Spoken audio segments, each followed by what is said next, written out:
అమెరికాలో విద్య అంటే లక్షలు, అవసరమైతే కోట్ల రూపాయలతో కూడుకున్నది.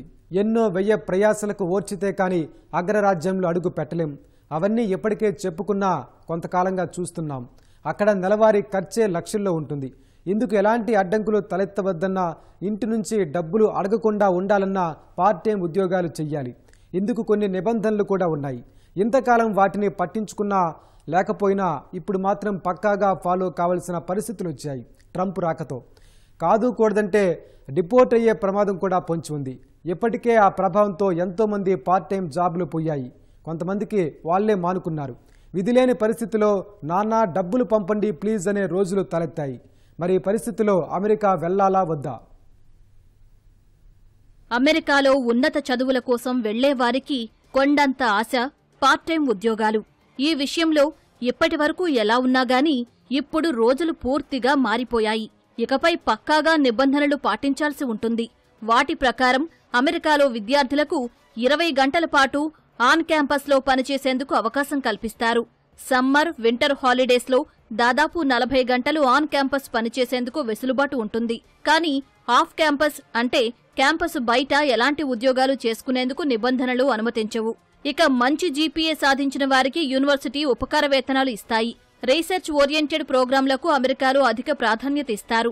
ఈ నేపథ్యంలోనే ప్రతిభగల విద్యార్థులకు రీసెర్చ్ అసిస్టెంట్షిప్, టీచింగ్ అసిస్టెంట్షిప్ పొందేందుకు అవకాశం ఉంటుంది.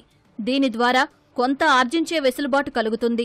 ఇలాంటి సౌలభ్యాలు ఉండటంతో తొలి ఏడాది ఎలాగోలా అప్పు చేసైనా చదివిస్తే ఆ తర్వాత వారు ఏదో ఒక పార్ట్ టైం కొలువులో చేరి ఖర్చులు వెళ్లదీసుకోవచ్చని విద్యార్థుల తల్లిదండ్రులు భావిస్తూ ఉంటారు.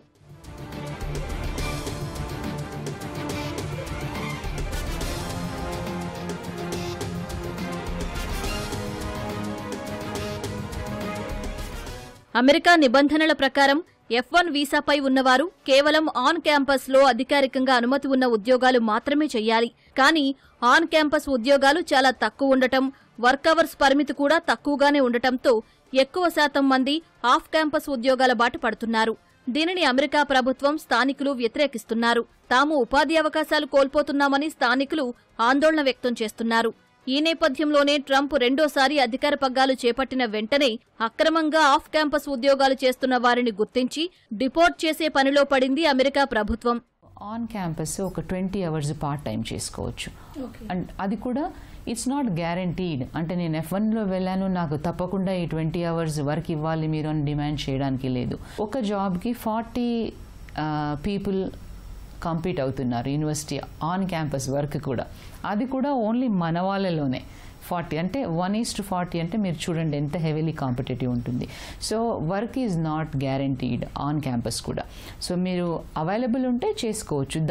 మీరు ఫ్లోట్ చేసిన రెజ్యూమేని, మీకున్న కేపబిలిటీస్ని బట్టి మీకు వస్తుంది ఉద్యోగం అనేది. స్టోర్లు, ఇతర ప్రాంతాల్లో పనిచేస్తున్న వారిని, సరైన పత్రాలు లేని విద్యార్థులను అమెరికా ప్రభుత్వం వెనక్కి పంపుతోంది. అంతేకాక కొందరి వీసాలను సైతం క్యాన్సిల్ చేస్తున్న పరిస్థితి నెలకొంది. ఒకసారి అమెరికా వీసా క్యాన్సిల్ అయితే ఇతర దేశాలకు వెళ్లేందుకు వీసాలు రావడం కష్టమే. దీనికి తోడు కష్టపడి ఫీజులు కట్టిన కోర్సులు పూర్తి కాకుండా వెనక్కొస్తే పెట్టిన డబ్బు మొత్తం బూడిదలో పోసిన పన్నీరే. దీంతో కోటి ఆశలతో అమెరికాకు వెళ్లిన విద్యార్థులకు ఇప్పుడు కంటిమీద కునుకు ఉండటం లేదు. తల్లిదండ్రులకు కాళ్లు చేతులు ఆడని పరిస్థితి. దీని నుంచి తప్పించుకునేందుకు అమెరికాలోని విదేశీ విద్యార్థులు పార్ట్ టైం ఉద్యోగాలకు స్వస్తి పలికి ఇంటికే పరిమితం అవుతున్నారు. దీంతో పూట గడిచేందుకు తిరిగి తల్లిదండ్రులపై ఆధారపడుతున్న దుస్థితి. బయట పరిస్థితి బాలేదని, తమకు కొంత డబ్బు పంపాలని తల్లిదండ్రులను కోరుతున్నారు అమెరికాకు వెళ్లిన విద్యార్థులు. పేరెంట్స్కి పర్టికులర్గా నేను చెప్తుంది ఏంటి అని అంటే, అక్కడికి వెళ్ళి ఒక 1 సెమిస్టర్ ఫీజు కట్టిన తర్వాత స్టూడెంట్స్ వెళ్ళి పార్ట్ టైం జాబ్స్ చేసుకుంటారు, వాటితో వాళ్ళు సంపాదించేసుకుంటారు, వాళ్ళతో వాళ్ళు ట్యూషన్ ఫీజులు కట్టుకుంటారనే ఐడియా ఉంచుకోవద్దు. యూఎస్లో part time jobs on campus తప్పితే ఆఫ్ క్యాంపస్ లీగల్ కాదు. సో మీ బడ్జెట్ ప్రకారంగా మీకు కావాల్సిన యూనివర్సిటీ సెలెక్ట్ చేసుకోండి, లో ట్యూషన్ అయినా హై ట్యూషన్ అయినా. దాంతోపాటు ఎడ్యుకేషన్ లోన్స్ ఇవాళ రోజున చాలా దొరుకుతున్నాయి. వితౌట్ కొలాటరల్ గ్యారంటీ, వితౌట్ గ్యారంటేటర్తో సహా లోన్స్ దొరుకుతున్నాయి. అవి ఫస్ట్ 2 ఇయర్స్ ఈ కోర్స్ చేసేటప్పుడు వాళ్ళు పే చేయాల్సిన అవసరం ఉండదు. సో పేరెంట్స్, స్టూడెంట్స్ క్లియర్గా ఉండాల్సింది ఏంటంటే, అక్కడ గనక part time jobs on campus దొరికినా, లేదా రీసెర్చ్ అసిస్టెంట్షిప్ కానీ, స్కాలర్షిప్ కానీ, టీచింగ్ అసిస్టెంట్షిప్ కానీ, ఇవి ఏది దొరికినా కూడా partial or part of your tuition fee మాత్రమే సరిపోతుంది. సో మీరు మొత్తంగా అవసరమయ్యే ట్యూషన్ ఫీజులు, కోర్సులు, లివింగ్ ఎక్స్పెండిచర్ కంప్లీట్ ప్లాన్ చేసుకొని వెళ్తాము శ్రేయస్కరము. సాధారణంగా భారత్ నుంచి అమెరికాకు వెళ్లిన విద్యార్థులకు నెలకు దాదాపు 87,000 నుంచి 1,31,000 రూపాయలు ఖర్చవుతాయి. ఇది రూపాయి విలువను బట్టి మారుతూ ఉంటుంది. అయితే దీన్ని ఆన్ క్యాంపస్, ఆఫ్ క్యాంపస్ ఉద్యోగాలు చేస్తూ విద్యార్థులు సంపాదించుకుంటారు. అయితే ఆఫ్ క్యాంపస్ ఉద్యోగాలపై ట్రంప్ కొరడా ఝిళిపించడంతో పార్ట్ టైం ఉద్యోగాలు చేసేవారికి కష్టకాలం మొదలైంది. భారత్లోని తల్లిదండ్రులపై విద్యార్థులు ఆధారపడాల్సి వచ్చింది. దీంతో ఆ భారం తల్లిదండ్రులపై పడుతుంది. ఆఫ్ క్యాంపస్ పార్ట్ టైం జాబ్లకు అవకాశం లేకపోవడంతో దాదాపు నెలకు 1000 నుంచి $1,500 అంటే సుమారు 87,000 మొదలు 1,31,000 రూపాయల వరకు తల్లిదండ్రులపై భారం పడే అవకాశం ఉంది. దీనికి ట్యూషన్ ఫీజు ఏడాదికి మరో 20 నుంచి 40 లక్షల రూపాయలు అదనంగా పంపాల్సిన పరిస్థితి. నెలకు దాదాపు ₹1,00,000 పైగా అమెరికాలోని పిల్లలకు పంపాలంటే సగటు తల్లిదండ్రులకు పెనుభారమే. అయితే ఆన్ క్యాంపస్ జాబ్ చేసుకునే వారి పరిస్థితుల్లో పెద్దగా మార్పు ఉండబోదని నిపుణులు అంటున్నారు. సో ట్రంప్ వచ్చిన తర్వాత రాకముందుకి ఏంటి డిఫరెన్స్ ఉంది, రూల్స్ ఏమైనా చేంజ్ అయ్యాయా అంటే ఏమి చేంజ్ అవ్వలేదు. స్టూడెంట్ వీసాకు సంబంధించి కానీ పార్ట్ టైంలో కానీ ఏమీ చేంజెస్ లేవు. ఇంతకుముందు క్యాంపస్లో కాకుండా బయట వర్క్ చేయడం ఇంతకుముందు అయినా ఇల్లీగలే, ఇప్పుడైనా ఇల్లీగలే. సో ఇల్లీగల్గా వర్క్ చేస్తున్నారు అంటే అలాంటి వాళ్ళని అలౌ చేయట్లేదు ఇప్పుడు. సో ఈ ఏవైతే లివింగ్ ఎక్స్పెన్సెస్, ట్యూషన్ ఫీ మొత్తం around 40 to 65 lakhs amount spend చేయాలో ఆ అమౌంట్ మొత్తం అరేంజ్ చేసుకొని వెళ్తే ఎలాంటి ప్రాబ్లం ఉండదు. లేదు క్యాంపస్ లో వర్క్ చేస్తున్నారు, ఎర్న్ చేసుకుంటున్నారు అంటే ఎలాంటి ఇష్యూ ఉండదు. అమెరికాకు F1 వీసాపై వెళ్లిన ప్రతి ఒక్కరి తర్వాతి కల H1B వీసానే. అయితే అది సాధించడం మాత్రం అంత సులభం కాదు. ఏడాదికి కేవలం 85,000 H1B వీసాలను అమెరికా జారీ చేస్తుంది. వీటికి లాటరీ విధానం అమలు చేస్తుంటారు. స్టెమ్ కోర్సుల్లో ఉన్న వారికి ప్రత్యేక డిప్ ఉంటుంది. అందులో H1B పిక్ అవ్వని వారిని సాధారణ డిప్లో మరోమారు పరీక్షించుకునే అవకాశం ఉంటుంది. అయితే ప్రపంచవ్యాప్తంగా వివిధ దేశాల నుంచి ఏటా లక్షల మంది అమెరికా బాట పడుతూ ఉండగా అందులో కేవలం 85,000 మందికి మాత్రమే H1B వచ్చే అవకాశం ఉంది. ఇందుకు నిర్ణీత గడువులోపు విద్యార్థులు ప్రభుత్వ గుర్తింపు పొందిన సంస్థల్లో ఉద్యోగం సాధించాల్సి ఉంటుంది.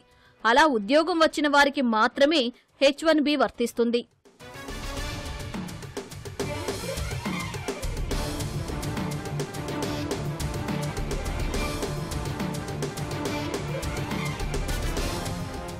H1B వీసా కోసం కొందరు అక్రమ మార్గాలు తొక్కుతున్నట్టు సమాచారం.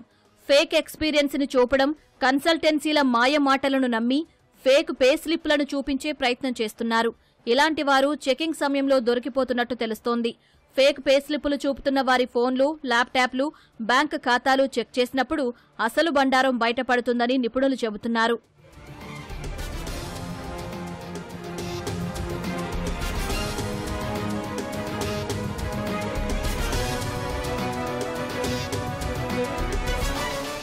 ట్రంప్ రాకతో అమెరికాలోని విదేశీ విద్యార్థులకు సంక్లిష్ట పరిస్థితులు నెలకొన్నాయి. అంతేనా, అమెరికా విద్యపై నీళ్లు నీడలు కమ్ముకున్నట్లు పరిస్థితులు బట్టి అర్థమవుతుంది.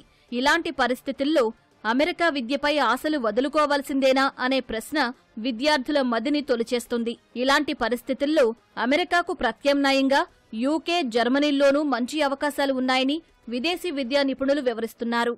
సో ఇప్పుడు ఈ గవర్నమెంట్, ట్రంప్ గవర్నమెంట్ సో వచ్చినప్పుడు మనకి మేజర్గా సో ఈ రిసెషన్ ఉన్నప్పుడే ట్రంప్ గవర్నమెంట్ కూడా వచ్చింది. సో ట్రంప్ గారు ఎనీహౌ లైక్ మనకి సో ఇల్లీగల్ ఇమిగ్రెంట్స్ని నేను పూర్తిగా తీసేస్తానని చెప్పి అమెరికా ఎన్నికల నినాదంలోనే తీసుకున్నాడు. కాబట్టి కొంత మనలో కొంత ఫియర్, తర్వాత ఇవన్నీ ఇట్లానే ఉంటాయా అని జనరల్గా ఏంట్రానంటే ఇప్పుడు చూస్తామంటే ఈ గత 1.5 ఈ రిసెషన్ టైంలో కూడా okay so 10 to 15% employment create అవుతానే వస్తా ఉన్నాయి, కొత్తగా జాబ్స్ వస్తా ఉన్నాయి. అమెరికా విద్య పూర్తి చేసి ఎలాంటి ఇబ్బందులు లేకుండా కొలువు సాధిస్తే జీవితం సుఖమయమవుతుందన్న మాటలో అబద్ధం లేకపోయినప్పటికీ అక్కడ సెటిల్ అయితే మాత్రమే మంచి వేతనం వస్తుందన్న వాదన సరికాదని నిపుణులు చెబుతున్నారు.